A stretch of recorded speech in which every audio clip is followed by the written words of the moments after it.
Hi, everybody. Welcome back to our next 15 on Fridays. I'm about a minute early, so I'll just wait for everyone to join us today. I really appreciate you spending some precious moments of your summer with us. It shows how important college admissions is to most families. I'm going to get started answering your frequently asked questions in a series of slides that I've collected. Feel free to drop us a comment and I'll answer your questions on air. And if not, I will be sure to answer them in the comments if we have a lot of families. So it's 2:30 and I want to get started respecting everyone's time today. So without further ado, here we go. So one of the first frequently asked questions I get from families is about superscoring on the SAT or ACT. So for many of you who may not be as familiar with the term superscoring, this is what it basically means. It's combining the highest subsection scores from multiple test states to create the best overall score. So here's a quick example.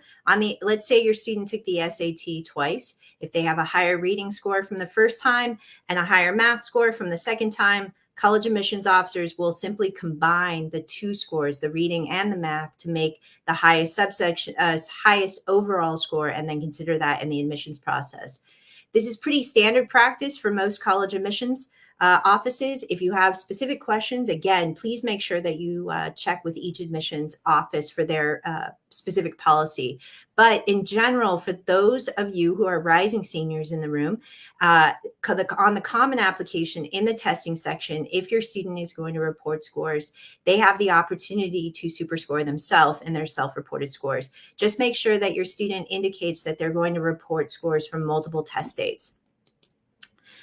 Lastly, students are not disadvantaged for taking the SAT or the ACT multiple times. Many families wonder or worry that if my student is improving over time, then will that hinder them in the evaluation? And that actually can help. College admissions officers like to see that kind of persistence in a student adjusting over time. So I'm always a proponent of go ahead and submit all of your test scores to a university. Now, the next frequently asked question that I often get is, should my student declare a major in the application? This is typically for those families that know that their student wants to go into what's called an impacted major. So let me go ahead and talk a little bit about that. An impacted major is really a supply and demand issue. There's greater demand, more people who want to be admitted into that particular major than seats available. This often happens in places like computer science majors, engineering, sometimes biology. It really depends on the school. However, I often encourage students to go ahead and declare such an impacted major, one, because it's their interest. And so it's just a truthful thing to put into your application.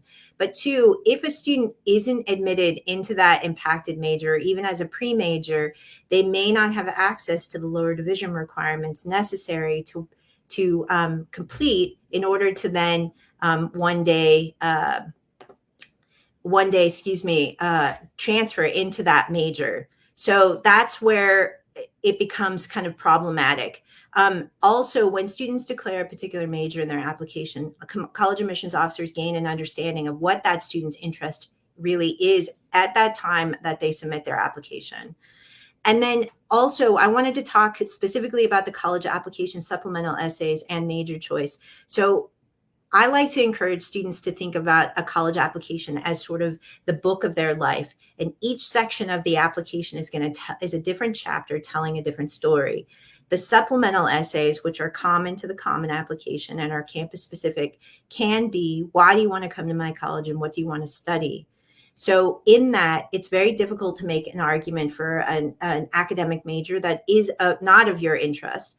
Also, if your activities section show these are all the things that I've done for another major, then a kid's going to have to explain why they're changing their mind, which is possible because that happens, but can become a little bit more difficult. So I'm a fan. Go ahead and declare your major, and especially if it's impacted.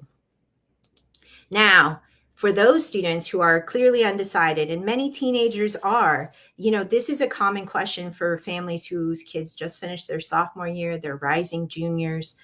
Even for juniors, many of them are undeclared. I always encourage students to go ahead and apply undeclared as well. There is no penalty for being undeclared in their major.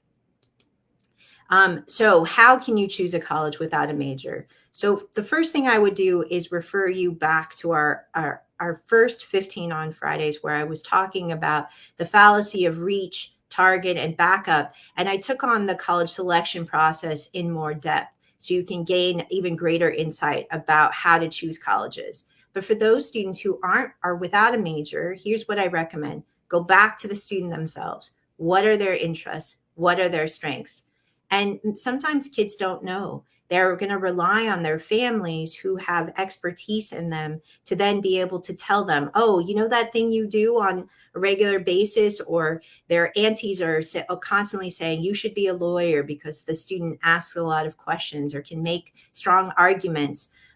These are kind of insights to then say, hey, what about this? Then students can then explore those interests and strengths with their extracurricular activities, summer camps. There are plenty of online tutorials that students can follow as well. Also, students can ask the question is, what is the college experience your student imagines? Now, kids see colleges from movies to older cousins to their parents' experience sometimes, kids ahead of them in school. So really just kind of imagining, what does that look like? Some students, it starts with a football game or a nearby Jamba Juice, or there's lots of ways that students imagine their college experience. I don't dismiss anything.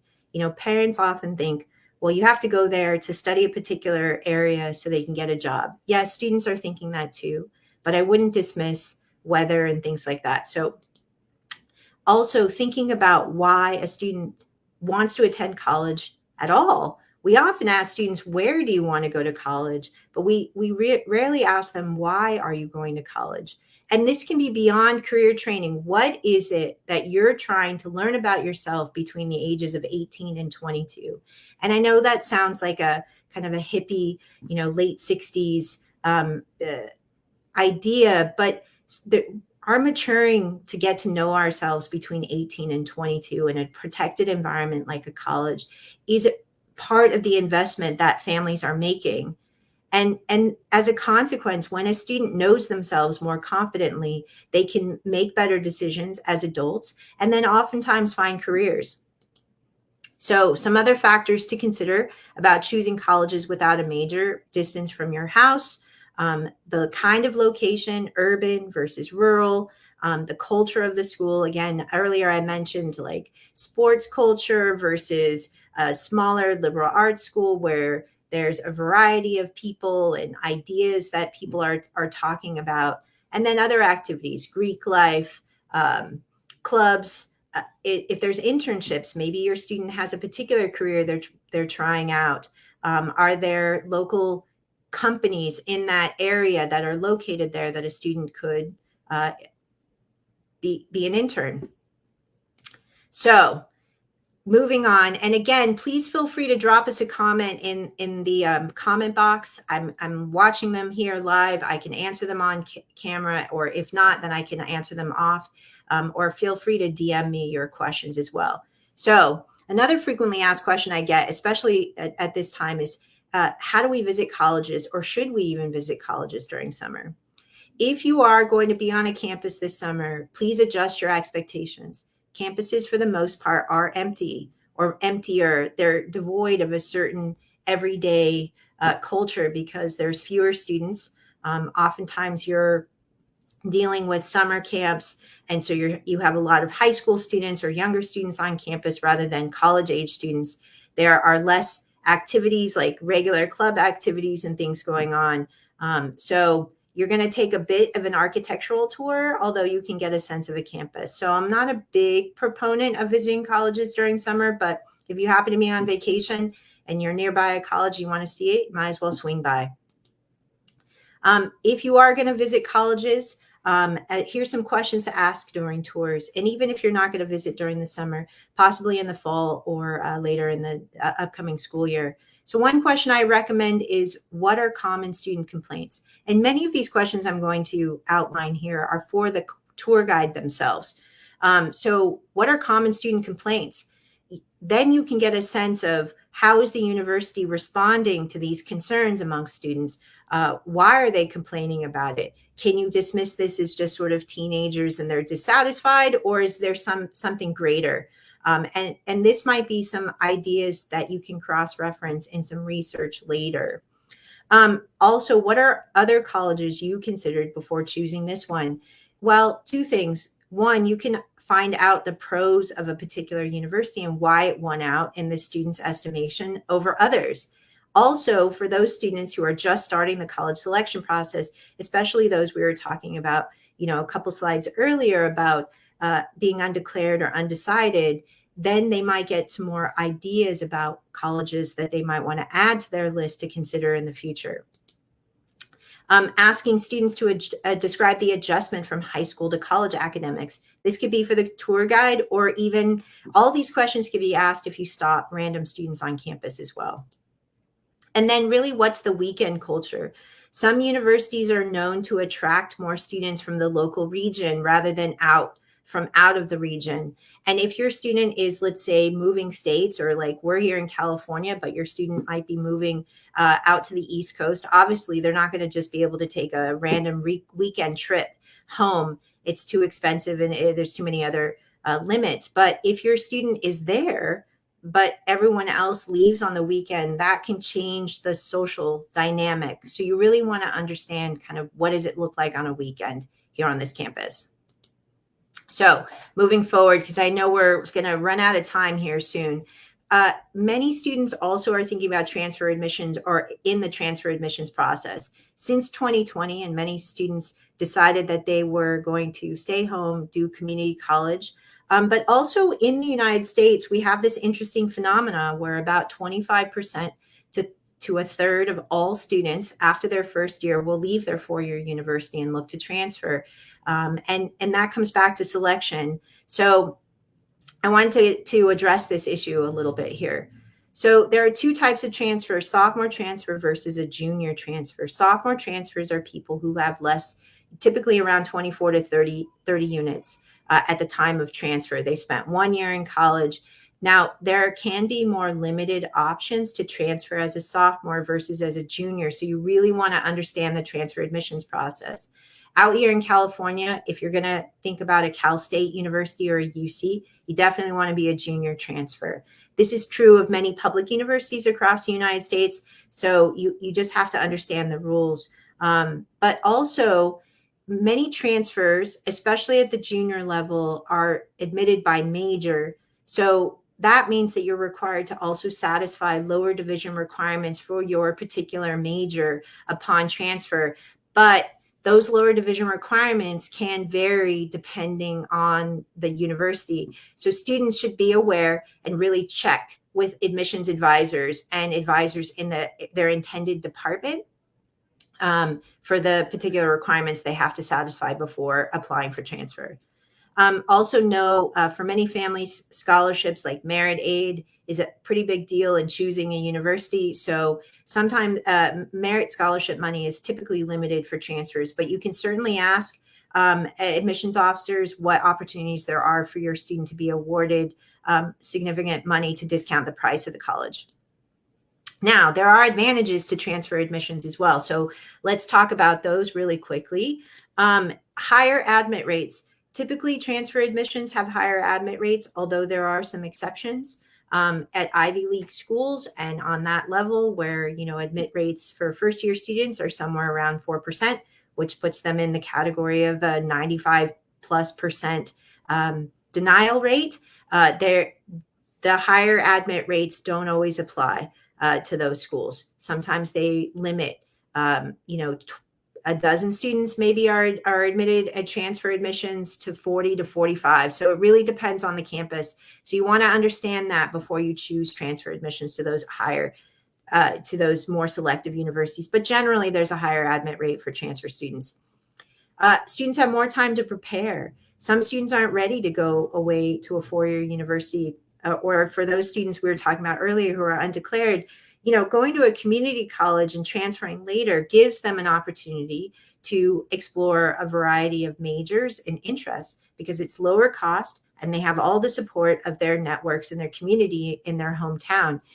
Some choose to even move out of their family home, right? They'll live on their own in an apartment with friends and get a part-time jobs as they're making their way. So they have more time to prepare.